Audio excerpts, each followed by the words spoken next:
What is going on out there? Everyone, we're about to evacuate the plane. Remain calm. I certainly knew that with both engines on fire, it was not going to go well. 157 passengers rush to escape a burning 737. Let's go! It goes up like a bomb. In the struggle to explain the inferno, the smallest parts come under intense scrutiny. The analysis leads to a stunning discovery. Where is it? It was a true breakthrough in the investigation. The failure that doomed China Airlines Flight 120 is putting more lives in danger every day. We really didn't anticipate that there's a risk, and it bit us.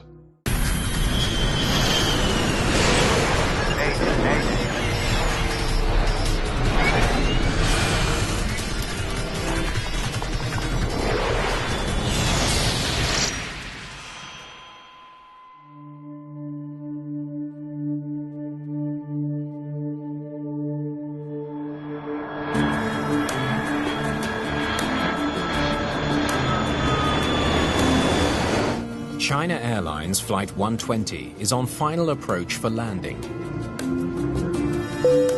Ladies and gentlemen, we're about to begin our descent into Okinawa Naha Airport. Please give the flight attendants your full cooperation as they prepare the cabin for a landing. The captain is 47-year-old Yu Chien-ku. What's the weather for approach? Cloud ceiling is 8,000 feet, winds at 8 knots. The first officer is 26-year-old Zheng Ta-wei. The pilots have more than 8,500 hours of flight experience between them. Almost straight down the pipe. Sir. Landing this Boeing 737 should be routine. The 737 is probably the most popular airframe in the world. It's flown by most pilots as they start out in their careers. It's a short-range domestic airplane. Flight 120 is a 1-hour journey from Taiwan to the southern Japanese island of Okinawa. This morning, there are 157 passengers and 8 crew on board. Put your tray up and fasten your seatbelt. Jim Caruso is a medical examiner for the U.S. Navy, stationed in Okinawa. He and his family are on the last leg of a long trip home from vacation. The family was returning from Brisbane, Australia. We had done probably 12 or 14 days on vacation, and we were hoping to be home for lunch. Living in Okinawa has given the Carusos the chance to travel through much of Asia. We got to see China, Hong Kong, mainland Japan, Korea. We have made use of our location to experience the area. Naha Airport sits at the southern end of Okinawa, on the shore of the East China Sea. The pilots reconfigure their plane as they slow down and descend for landing. Let's go to flaps 25. Flaps 25. They deploy flaps from the wing's back edge, along with slats from the front edge. These devices keep the plane airborne at lower speeds. When we start configuring, we begin to put out flaps and slats, which extend the area of the wing and give us more lift and allow us to fly slower. And of course, the landing and touchdown itself are the most complicated part of the flight. They're now less than a minute from the runway. Okay, honey, you have to remain in your seat.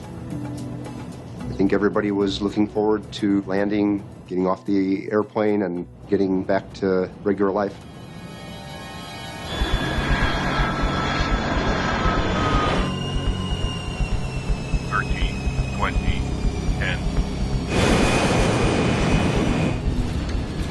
It's a textbook landing.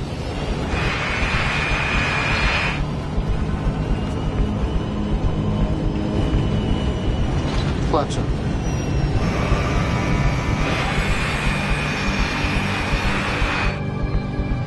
Once you're landed, you figure you're home free. The taxi is usually routine. After landing checklist. Speed brakes.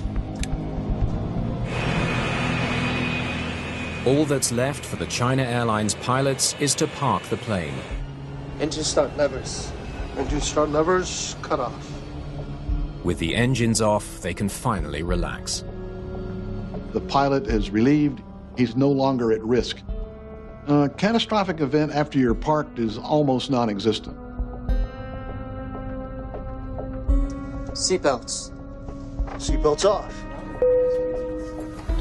The biggest challenge ahead of you from there is making sure you can get through customs.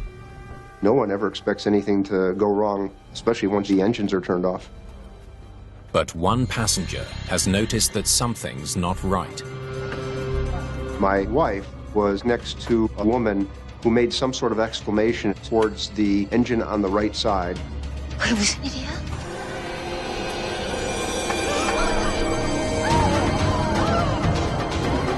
What's going on? There was some smoke coming from that engine. That was the first sign that something was out of the ordinary. What is going on out there? Anti-ice, off. Star switches, off. The pilots are finishing the shutdown checklist. Transponder TCAS. Hey, what is this? What's happening? Just when they thought they were safely parked, Cockpit, ground. Number 2 engine fire. a radio call alerts them to an urgent danger. Their plane is on fire. Attention crew on station. Attention crew on station. Bringing the flight attendants to their station tells them that what might likely be next would be an emergency evacuation. 92120, we are calling a fire truck. Remain standby. We have wheel fire, please. Cabin crew, prepare for evacuation. Prepare for evacuation. Everyone, remain calm. We're about to evacuate the plane. Remain calm. Fear begins to spread throughout the cabin. Outside, the fire is getting worse. The engine on my side also started smoking and flaming. So now we had both wings on fire, and at that point, people began to panic. Remain calm. No pushing. I had no idea at that point how things would play out, but I certainly knew that with both engines on fire, it was not going to go well.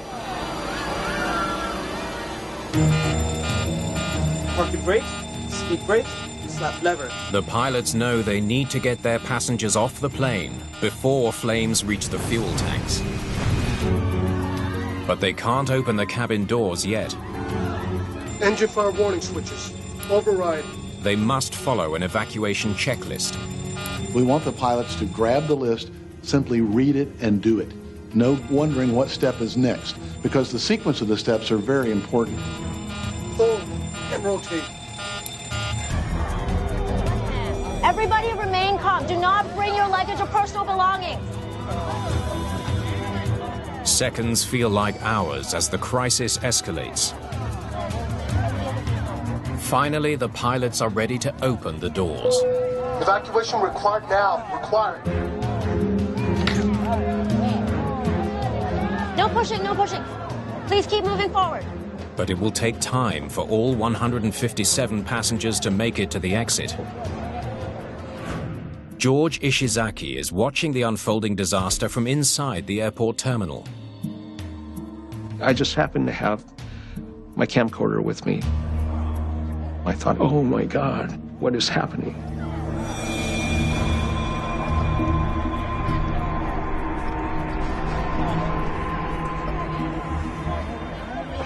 Keep moving forward. With the fire growing more intense, time is running out. Let's go, let's go! We were quite a ways back from any exit, since the overwing exits were useless. So my focus was really to get the kids moving forward and off the aircraft.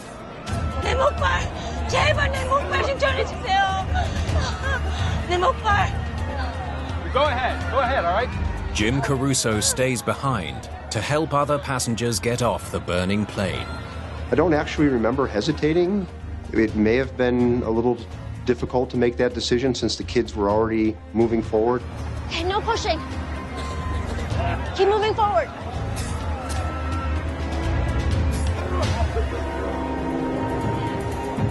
The smoke actually started building, and then that's when everything started happening really quickly.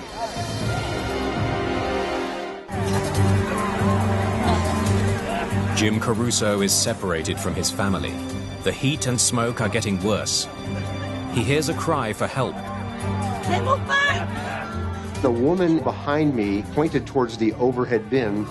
I was concerned if she was pointing towards flames coming in. I looked up and I saw a pair of crutches.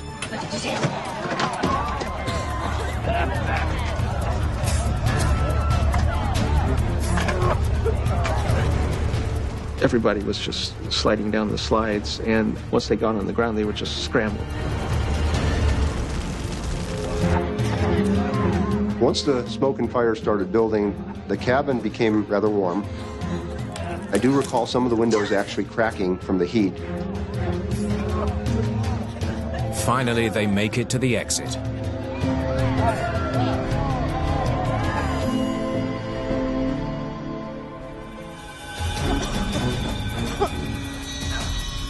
The plane has been burning for close to 3 minutes. It could explode at any moment. Captain, all passengers are evacuated. You're the last one.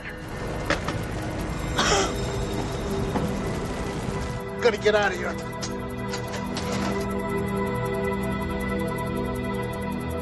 Typically, the captain will stay until everybody's off, and he will verify that the airplane is empty.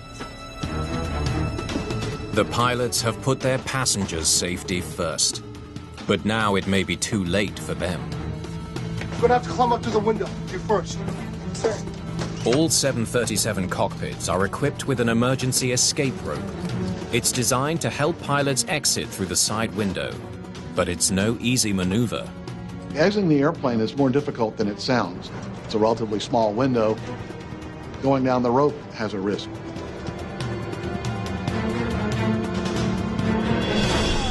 Then,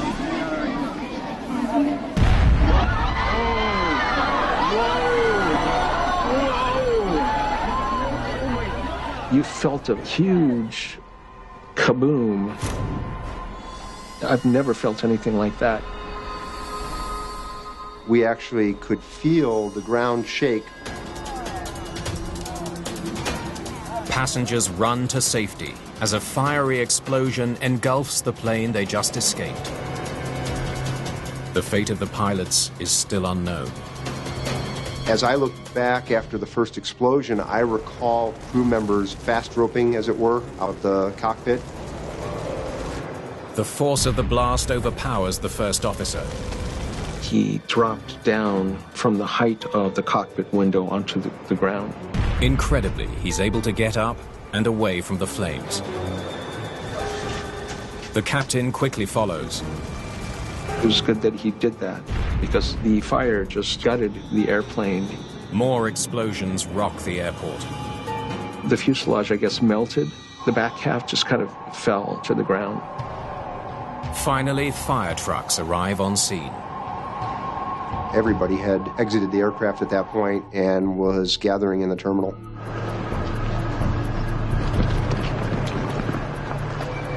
It was a huge relief to have the kids and my wife and I together. We certainly were looking back at the aircraft again in amazement. Fire on an airplane can quickly become lethal.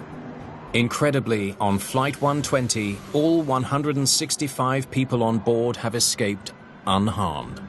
I've never heard of any evacuation where somebody wasn't hurt. To get this many people off in such a dire circumstance in a very short period of time with no injuries is miraculous. If there's a next time, passengers may not be so lucky. Pressure to figure out what happened falls on an international team of air crash investigators. Okay, let's get to work. They need to explain how an airliner that had landed safely and turned off its engines suddenly burst into flames. We have no clue. We do not know what happened. We try to find out from the wreckage remains still on the apron.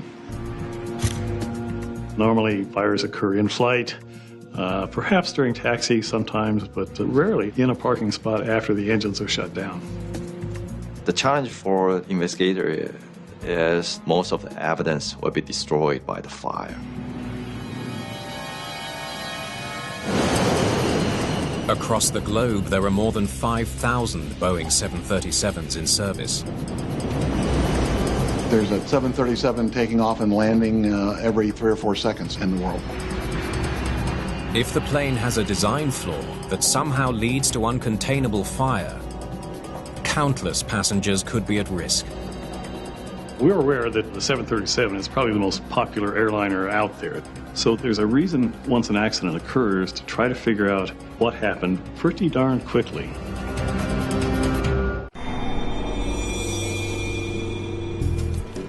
The search for Flight 120's black boxes begins immediately.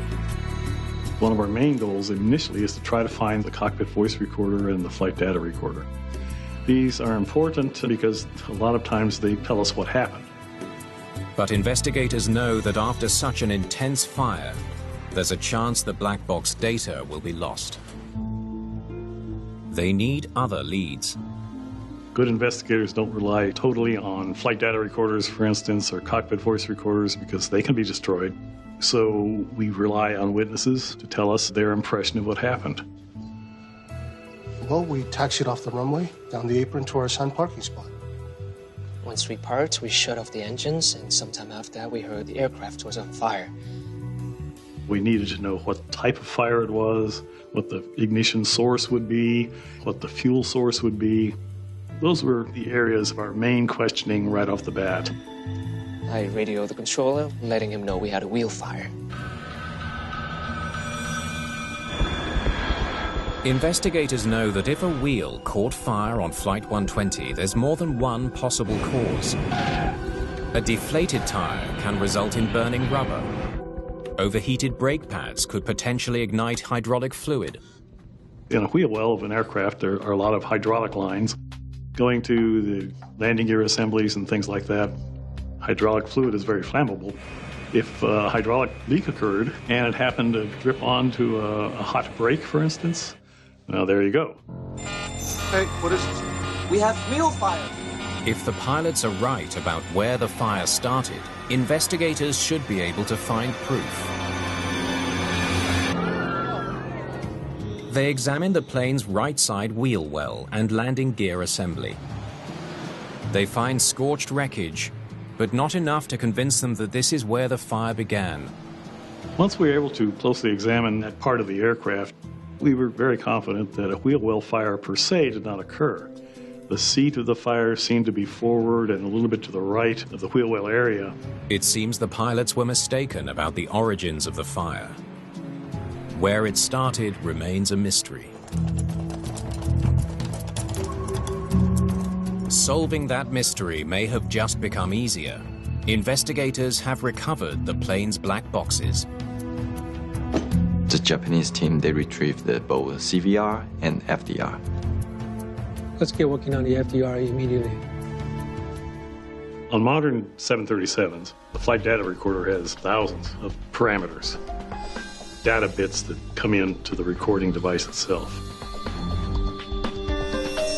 It will take time to download and verify all the data. Meanwhile, the charred fire scene continues to challenge investigators. With all this heat damage, it's nearly impossible to tell where the fire started. They're almost certain the fire began on the right side of the plane, as witnesses reported. But where exactly? Wait a second. Scorched wires provide a promising new lead. What do you think? Did an electrical fire destroy Flight 120? Serious electrical failures are rare, but not unheard of. In 1998, the cockpit of Swissair Flight 111 began filling with smoke shortly after takeoff. The pilots tried to make an emergency landing in Halifax, Canada. They never made it. Their plane disappeared into the Atlantic Ocean, killing all 229 people on board. Investigators found that an electrical fault in the entertainment system almost certainly sparked the fire that doomed the plane.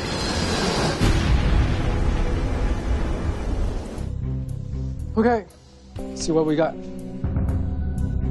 If the fire aboard Flight 120 was caused by faulty wiring, investigators may now be able to confirm it. They've successfully downloaded the black box data. Any electrical problem or failure in any onboard system should show up in the data. Almost every system on the aircraft is recorded. Its status is recorded. So we looked very quickly through these hundreds of electrical possibilities, and we found nothing. It wasn't electrical. The analysis comes up empty. At that time, we can rule out some oil fire or some other electrical fire.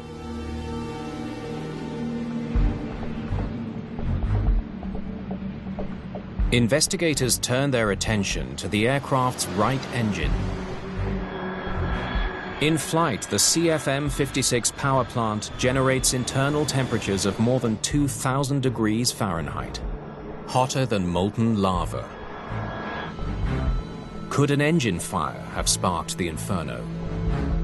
We, of course, looked at the engines very carefully, the right engine especially, because there was a lot of fire damage around it. It was fairly easy to look inside the engine and examine the core, so to speak, where all the damage in an engine failure usually occurs, and we found nothing wrong.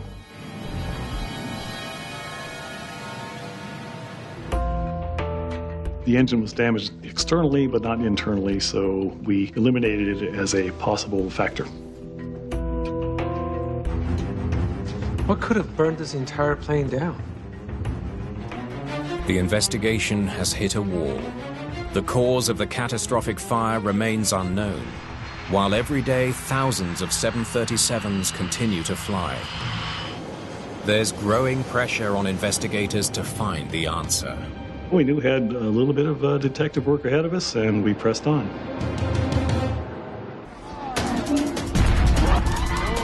The video capturing the fiery destruction of China Airlines Flight 120 could provide investigators with clues to what started the fire.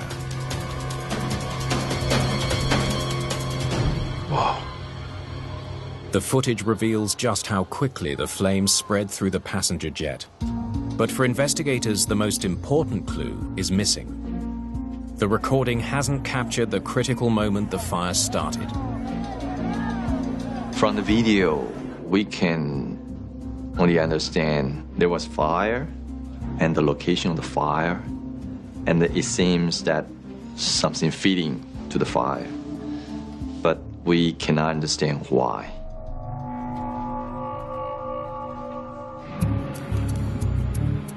Investigators widen the search for leads. What did you see? The effort pays off when an airport ground worker provides a critical detail. Ramp worker on the right side of the aircraft said very distinctly that he saw a liquid running down the leading edge of the right wing before the fire broke out. Thanks. Fluid leaking from this part of the wing of the aircraft can be only one thing: jet fuel.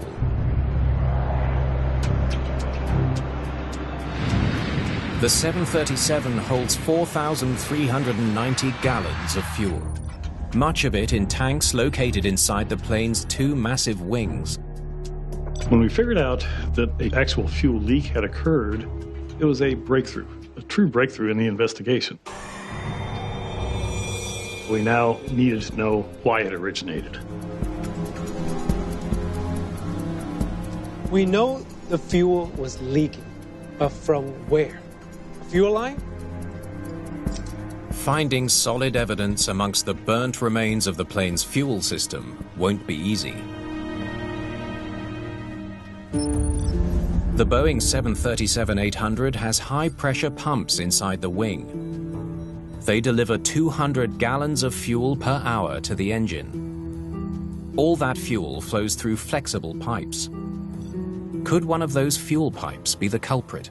Fuel lines are probably, in a sense, the most vulnerable part of a fuel system. They take bends, and sometimes they're exposed where they could get knocked or punctured by something. So we tried to trace the entire fuel system of the aircraft.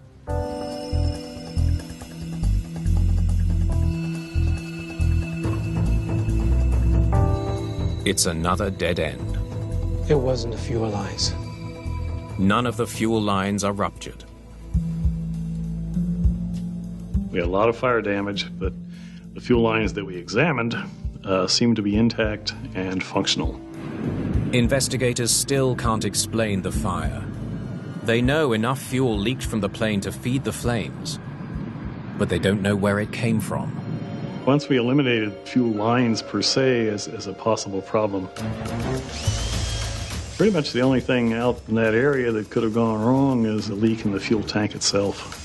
The plane's fuel tanks are made from aluminium alloy and designed to withstand the rigors of flight for years. They should never crack or leak. Examining them presents one of the most difficult challenges yet. They hope a tool called a borescope will do the trick. It's a small camera that can peer into tight spaces. It gives them a unique view inside the plane's right-wing fuel tank.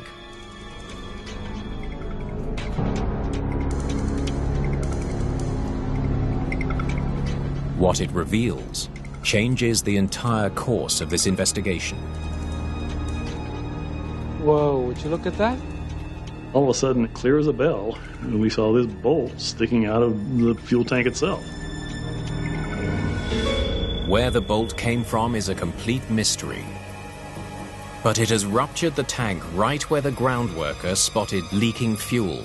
It's hard to describe how significant this was. I mean, this was the core of the investigation.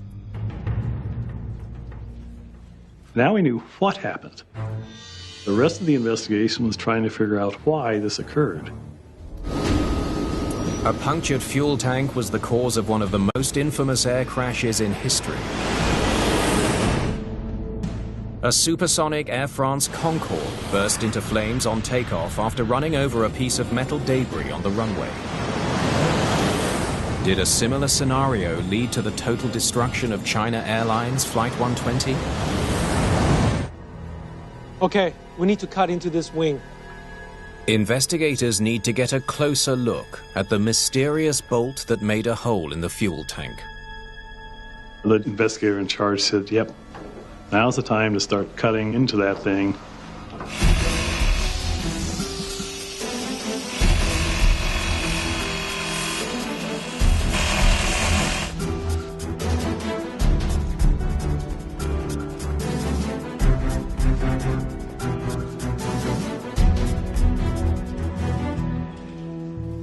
Okay, got it.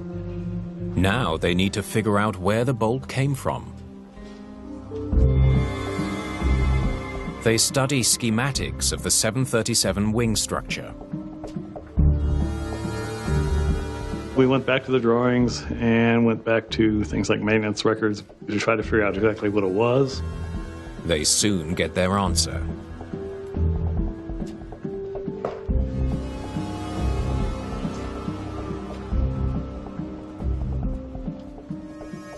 A downstop assembly.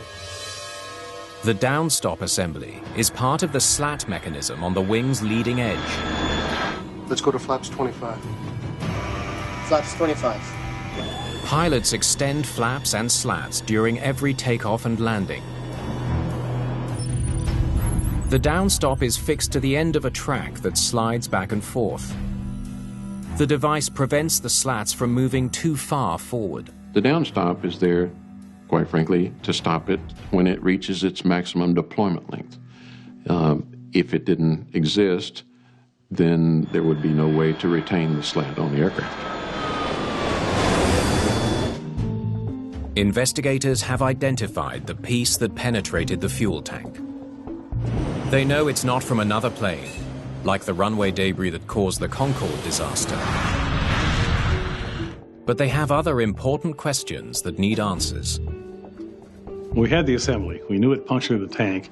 Our next step was trying to figure out how this could possibly have occurred.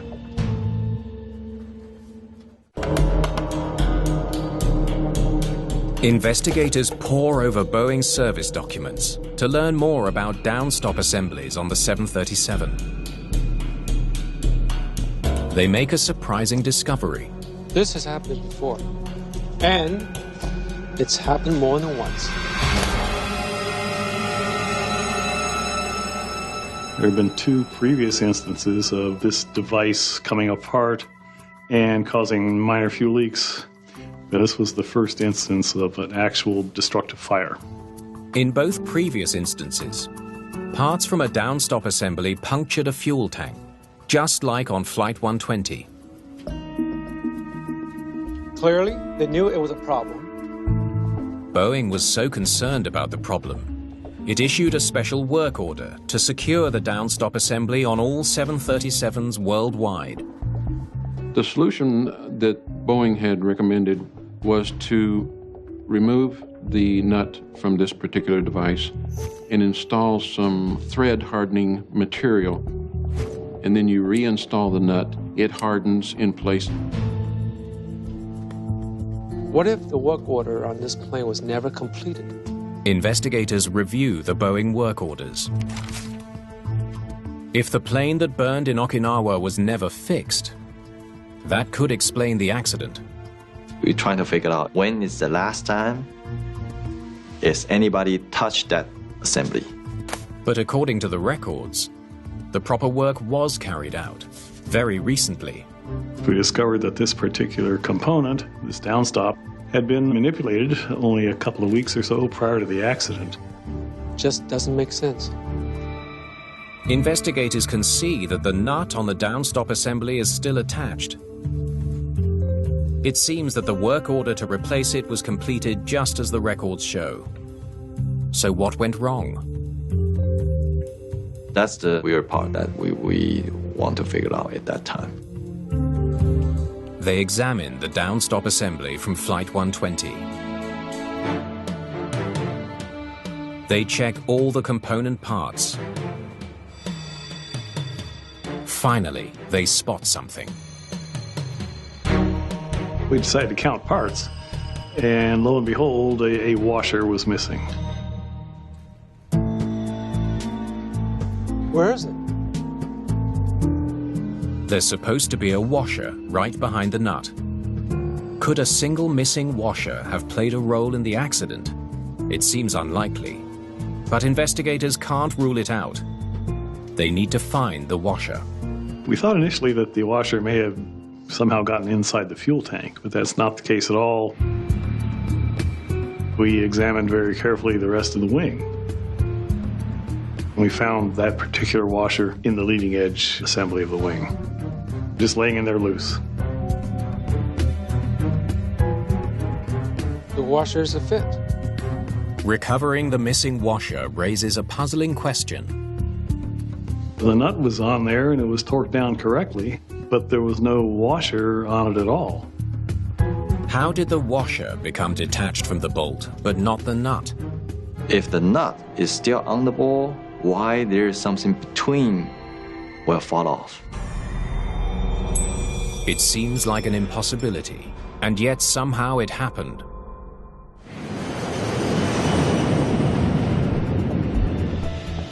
The Flight 120 fire investigation heads to Taiwan and the headquarters of China Airlines.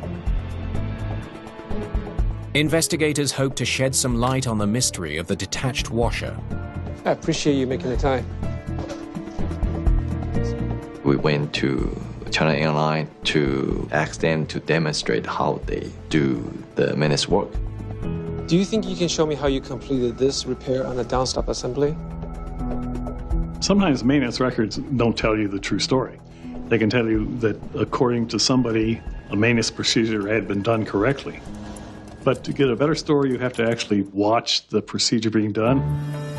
A mechanic demonstrates how he performed the downstop repair. You won't be able to see much of what I'm doing.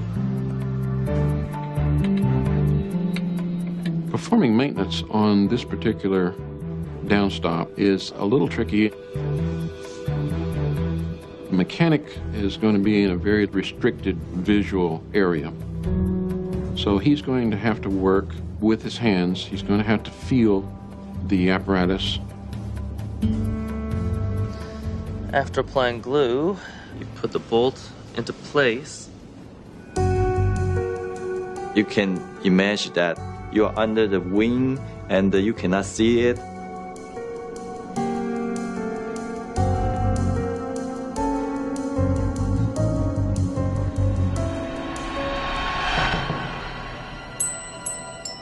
sorry, just dropped it. Don't worry, it's easy to pick up again.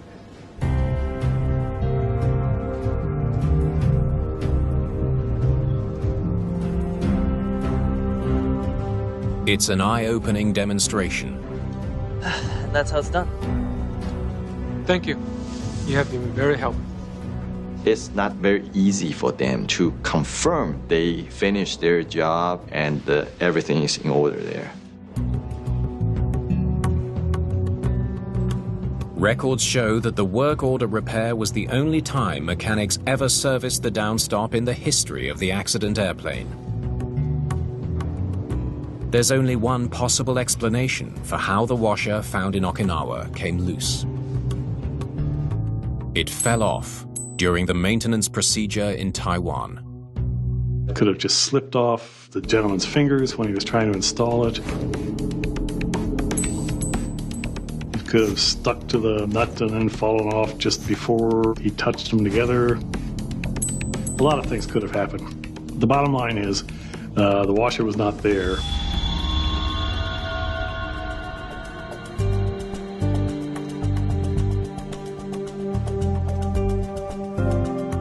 But understanding what happened to the washer still leaves investigators scratching their heads. The downstop assembly had a well-tightened nut that was also glued to the bolt. How could it fall out?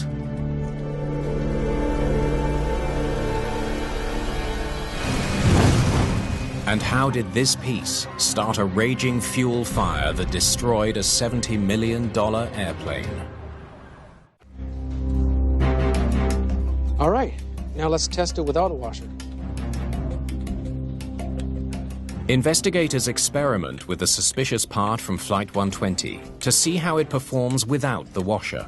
The design of this assembly requires each component to play a specific role. So any piece that is not reinstalled is critical.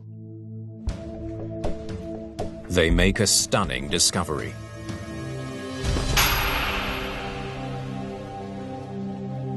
The small washer is the only thing preventing the unit from falling out of its mount. Without the washer, it fails. We discovered that the nut and the bolt was smaller than the rest of the assembly and that the washer was a required item. This is an example of an intact downstop assembly. We'll take the nut off.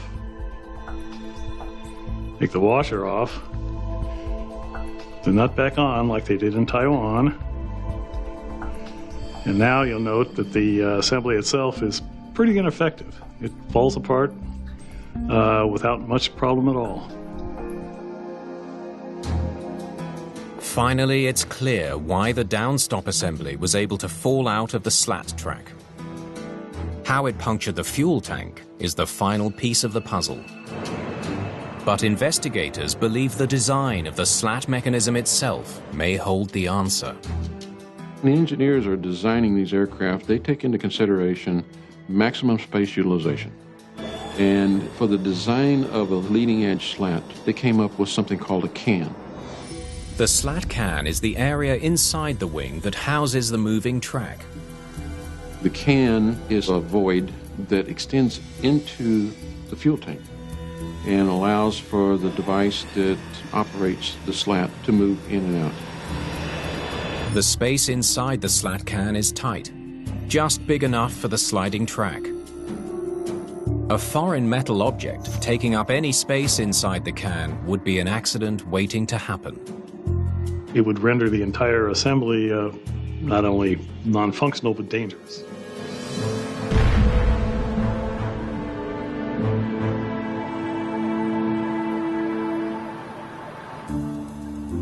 China Airlines Flight 120, 157 passengers, 8 crew. Investigators believe they finally understand the sequence of events that led to a devastating fuel fire in Okinawa.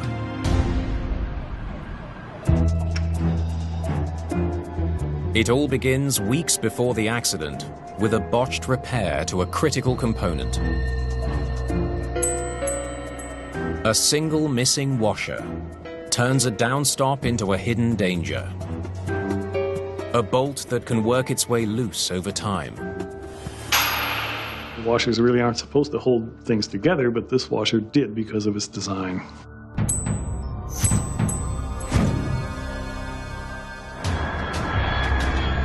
Six weeks after the failed repair, Please give the flight attendant your full cooperation as I prepare the cabin for landing. a routine descent into Okinawa requires the pilots to deploy the flaps and slats as usual. Inside one of the track cans on the right wing, the loosened downstop is just barely holding on. Touchdown is enough of a jolt to finally knock the downstop out of its track. Flaps on. The unsuspecting crew soon retracts the flaps and slats. The plane's powerful hydraulics move the slat track back into the can. But now the downstop bolt is in the way. The track pushes it to the back of the can and then straight through, puncturing the right wing fuel tank. A hole in the fuel tank caused the leak. The plane would have been carrying thousands of liters of fuel. As the plane taxis, the engine exhaust is powerful enough to disperse the leaking fuel. It can't come into contact with the hot tailpipe or brakes. After landing checklist. But once the pilots park and shut down the engines, the situation instantly becomes much more dangerous. Engine start levers. Engine start levers cut off. The leaking fuel starts dripping directly onto the scorching hot tailpipe. What is going on out there? The leaking jet fuel ignites on contact. The speed of the development of the fire is incredible. Obviously, fuel burns very well, and it goes up like a bomb. Everybody remain calm. The cabin crew's professional conduct gets 157 passengers off the plane in just 1 minute and 42 seconds.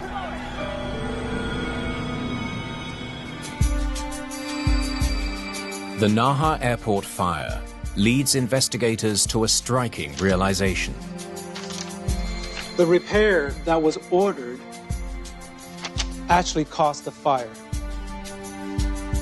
It was kind of ironic. The Taiwanese maintenance procedure was to prevent an accident, and in essence, the procedure had a lot to do with why this particular accident happened.